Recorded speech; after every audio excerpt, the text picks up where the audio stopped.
How Apple became worth $2.4 trillion. Apple is the world's largest technology company by revenue, and since January 2021, it's the world's most valuable company too. For those who don't know, Apple is an American multinational company that specializes in consumer electronics, computer software, and online services. In today's video, we are going to tell you how Apple became worth $2.4 trillion.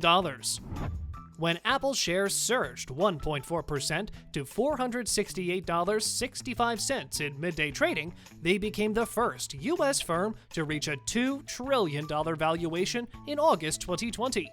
It was a major turning point for the creator of iPhones, Mac computers, and Apple Watches, confirming its status as the world's most valuable public company, and emphasizing how the pandemic has been a boon for the tech powerhouses.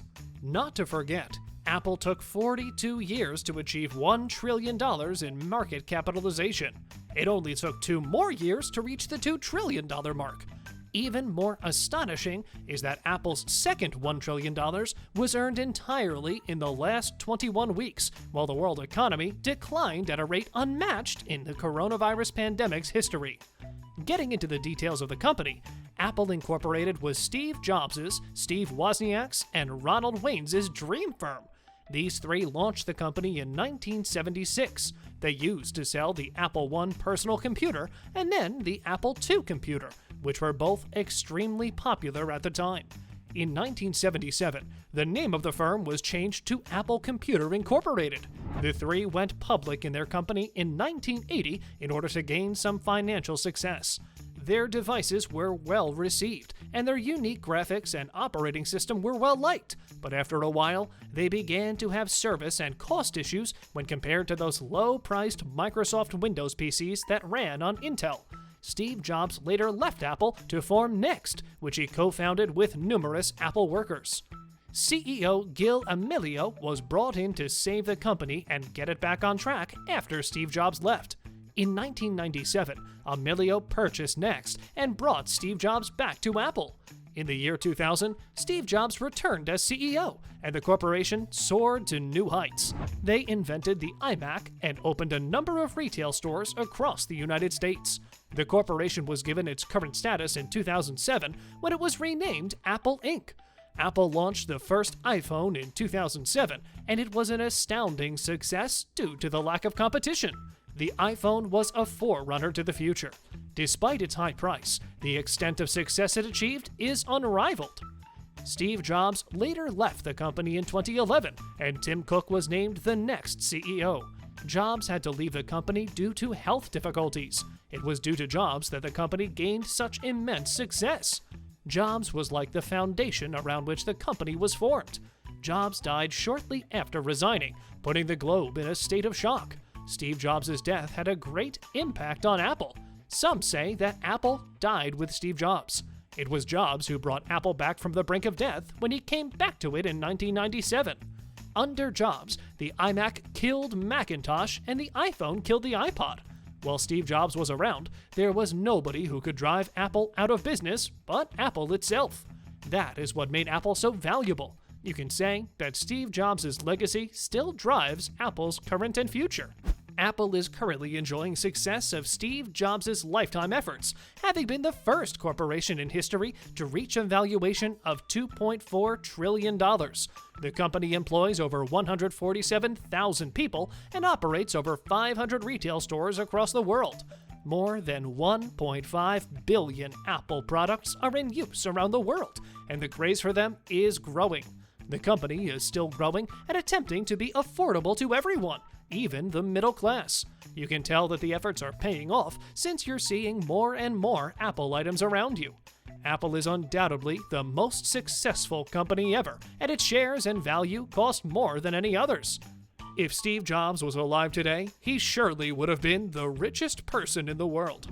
When Apple came under Tim Cook, its reputation was cemented for making huge bets on risky items, such as the Apple Watch and the cordless AirPod headphones, which got away with the necessity for a headphone jack on its phones.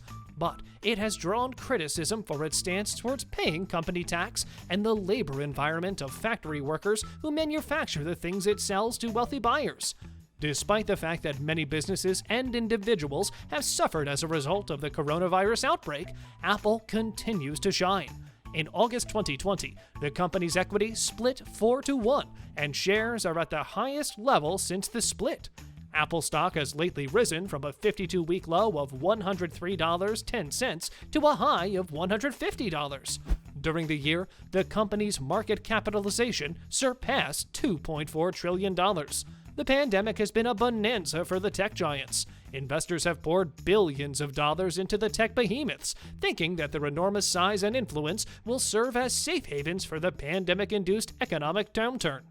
Apple's quick surge to $2 trillion is all the more remarkable given the company's lack of innovation in the last 2 years. It has simply established one of the most profitable businesses in the tech sector, one that has such a stronghold on how people interact, enjoy themselves, and shop that it no longer needs revolutionary technologies to keep the business ticking. Apple has mainly updated previous products, releasing items such as the Apple Watch Series 7, AirPods Pro, and iPhone 13 Pro Max. It has also expanded into services such as streaming music, movies, and TV shows, as well as providing news and selling subscriptions to these services. Apple's most important innovation in recent years has been its practically unparalleled ability to make profits. Mr. Cook has established a sophisticated global supply chain to produce billions of devices, the majority of which are assembled in China, and he has leaned into a product line meant to entice users to buy new gadgets every few years and pay monthly fees to access Apple's suite of digital services. Apple has also expanded despite its size by taking more money from companies that do business on iPhone apps, prompting claims that its 30% cut of some app profits is unjust. Talking about its future projects, the company is planning to add 2 emergency-related features that will work on satellite networks, but the features are not expected to launch in 2021. One of the features is emergency message via satellite. When there is no signal available, emergency message via satellite would allow users to text emergency services and contacts via a satellite network. The second feature will allow people to use satellite networks to notify serious catastrophes such as plane crashes and fires. The feature, which would function similarly to a 911 call in the United States, will be able to provide details such as a user's location and medical ID. It will also notify those who should be contacted in the event of an emergency. Of course, these features are subject to satellite availability and local regulations. They aren't designed to function in every region, and Apple has devised a system that requires users to be outside and walk in a specific direction in order for the iPhone to connect to a satellite. Linking to a network will also not always be instantaneous, with testing indicating that it could take up to 1 minute to complete. Aside from the potential satellite capabilities, Apple is also planning to feature a thinner display cutout, an upgraded Face ID system, and a faster processor. Significant camera hardware and software changes will also be included in the new model.